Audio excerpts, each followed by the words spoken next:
Aqui no estádio Beira-Rio, o Internacional protagonizou um novo vexame. Um empate em 0-0 contra o Real Tomayapo da Bolívia dentro da Copa Sul-Americana. 4 jogos sem saber o que é uma vitória, eliminação na semifinal do Campeonato Gaúcho e possibilidade amanhã, com o duelo entre Delfim do Equador e Belgrano da Argentina, de uma complicação maior dentro da fase de grupos da Copa Sul-Americana. Nesse vídeo, a gente traz todos os detalhes, bastidores e a repercussão do que o técnico Eduardo Cudê justificou, inclusive com o técnico se irritando durante a entrevista coletiva com uma informação de que ele teria chutado a porta do vestiário aqui do estádio Beira-Rio. Os jogadores que aqui passaram e o protesto do torcedor colorado. Lideranças das organizadas do Inter tiveram uma conversa, olho no olho, com o departamento de futebol colorado. E a gente repercute tudo isso nesse vídeo a partir de agora.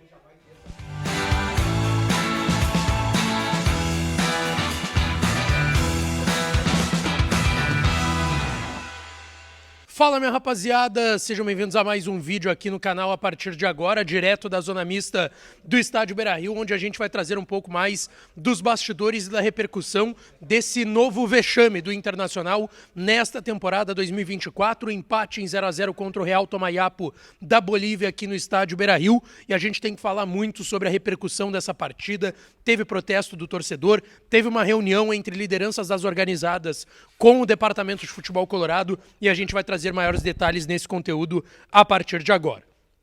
Antes, não te esquece, deixa teu like no vídeo, te inscreve no canal, ativa as notificações por aqui e é claro que esse conteúdo e todos os outros têm o apoio de KTO. KTO.com, a melhor casa de apostas do país. Aproveita o código DIAS para tu ganhar 20% de bonificação em cima do teu primeiro depósito. Rapaziada, o Internacional empatou. As modificações na equipe titular se confirmaram, entre 6 e 7 mudanças na equipe titular. O Internacional foi muito mal no primeiro tempo, no segundo criou oportunidades na base do vamos ver, mas ficou no empate contra o Real Tomayapo, não chegou aos 4 pontos na tabela de classificação da Sul-Americana e amanhã tem Delfim e Belgrano. Vale destacar, o Delfim ganhou o seu primeiro duelo. Ganhou, inclusive, desse Real Tomayapo que o Internacional enfrentou aqui no estádio Beira-Rio. Então, o que eu posso dizer para vocês? Então, o que eu posso dizer aqui para vocês, tá, gente? A situação do Inter amanhã pode complicar no seu grupo na Copa Sul-Americana, caso o Delfim vença mais uma, porque só o primeiro colocado de cada grupo avança para a próxima fase da Copa Sul-Americana, para as oitavas de final. Bom, depois desse empate, onde muitas vaias aconteceram, protesto da Guarda Popular que não cantou durante o primeiro tempo, só no segundo tempo, vaiaram na saída de campo, enfim, o técnico Eduardo Cudê se manifestou na sua entrevista coletiva, destacando que quando não se ganha, é sempre mais difícil buscar coisas positivas, mas que, ainda assim, o primeiro tempo foi muito ruim da equipe, principalmente em relação ao ritmo e à circulação de bola no meio de campo, e que no segundo tempo isso melhorou. O Inter circulou mais a bola, finalizou mais, só que igual, quando empata, ele não tem como gostar de nada dentro da partida. Ele disse que o grande problema da equipe hoje, a grande deficiência da sua equipe hoje é fazer gols. Cria oportunidades, finaliza, mas não faz gols, e esse foi o diagnóstico do técnico Eduardo Cudê.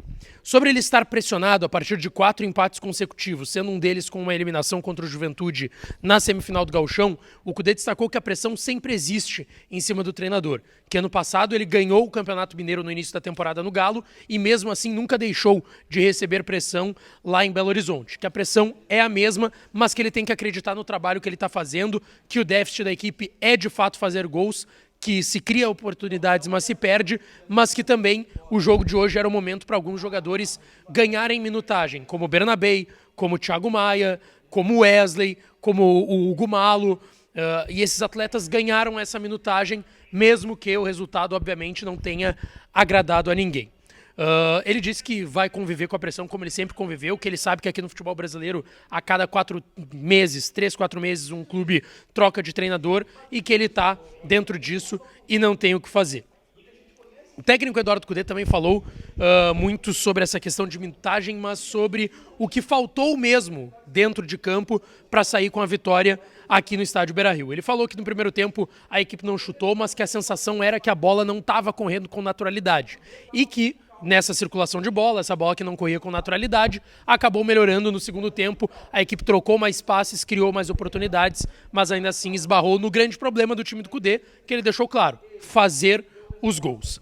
Sobre os protestos da torcida do Internacional durante a partida, ele disse que jogo a nível internacional é difícil, que o Inter teve condições de ganhar do Belgrano e teve condições de ganhar do Real Tomayapo e que o protesto do torcedor, por isso, é entendível, que o torcedor quer ganhar a todo momento. Ele até citou que tinha um jogador atrás ali do alambrado, atrás do reservado do Inter, xingando o Kudê, e que ele virou e perguntou, por que tu tá me xingando tanto? E ele disse que, o torcedor disse, não tô gostando do time. E ele disse que era normal, que ele entendia isso e que fazia sentido pro torcedor e que o torcedor até, de certa forma, estava certo de cobrar e de criticar.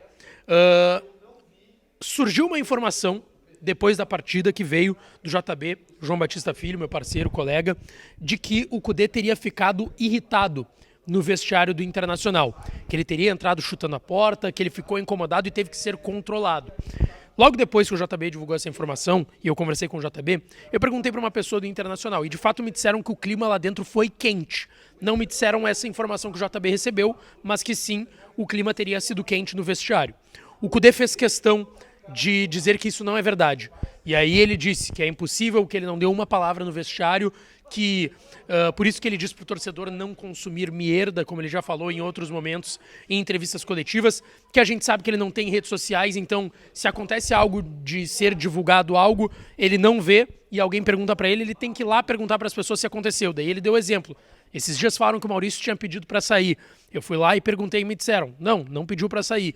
Então ele deu essa cornetada, ainda se incomodando também com a imprensa.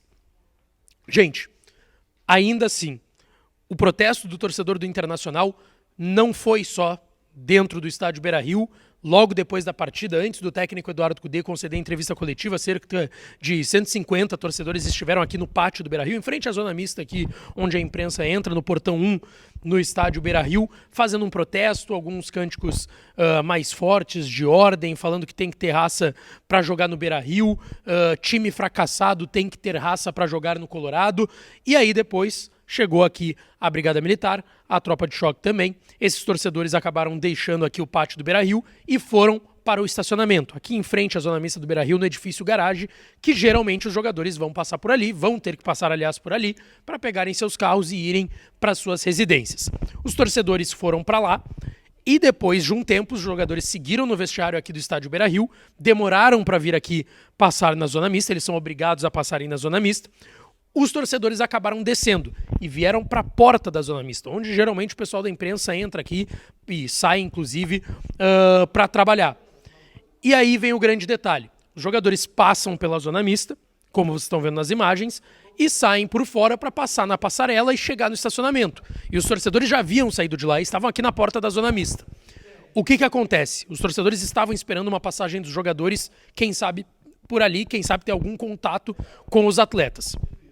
O time saiu, o Bruno Henrique e o Rocher falaram, o Bruno Henrique destacou que são 4 jogos que o Inter não vence, que ele entende que a torcida está na ânsia que os jogadores e que o time vença o jogo e que agora é o momento de falar o mínimo possível, trabalhar mais para voltar ao futebol que o Inter estava apresentando algumas partidas atrás e que precisa ganhar um jogo para retomar primeiro essa confiança. Tanto que ele disse, são 4 jogos que empatamos, tem a eliminação numa competição que tinha muita expectativa do Inter voltar a ganhar, algo que não acontece desde 2016 e que é natural. Depois de uma eliminação, o time precise dessa confiança, então vai precisar ganhar um jogo agora ali na frente. Quem sabe contra o Bahia, estreia do Brasileirão 18h30 no sábado aqui no estádio Beira-Rio. Mas ainda dos protestos da torcida do Internacional, acontece talvez o grande fato da noite aqui no estádio Beira-Rio. Na sala de coletivas, onde o Kudê falou, onde o Real Tomayapo também concedeu sua entrevista coletiva, o presidente Alessandro Barcelos, o gerente esportivo Magrão e o vice de futebol Felipe Becker receberam lideranças das torcidas organizadas do Internacional. Uma liderança da Guarda Popular, uma liderança da Camisa 12, uma liderança da Nação Independente, como vocês estão vendo na foto, estiveram conversando com o Magrão, com o Felipe Becker e com o presidente Alessandro Barcelos. E foi uma conversa forte. Em determinado momento, nós da imprensa conseguimos entrar nessa sala e vimos, de canto de olho, o que estava acontecendo. Era uma sala que é aberta, que não é trancada, é a sala de coletivas que nós da imprensa trabalhamos aqui em dias de jogos no estádio Beira-Rio. E essa conversa estava forte, tá? Teve dedo na cara dos dirigentes do Internacional, foi uma conversa tensa e forte. A gente não conseguiu acompanhar toda, só uma parte dela, mas ela de fato aconteceu aqui no estádio Beira-Rio. Bom, o Inter entra em campo agora, sábado, 18h30 contra o Bahia, aqui no estádio Beira-Rio, estreia no Campeonato Brasileiro e tem reapresentação amanhã, 4h30 da tarde, no CT Parque Gigante, e a gente vai estar por lá para acompanhar tudo que vai acontecer, tá certo? Não te esquece, deixa o teu like no vídeo, te inscreve no canal, ativa as notificações por aqui, que eu volto para falar mais do Colorado. Um beijo, um abraço e até a próxima.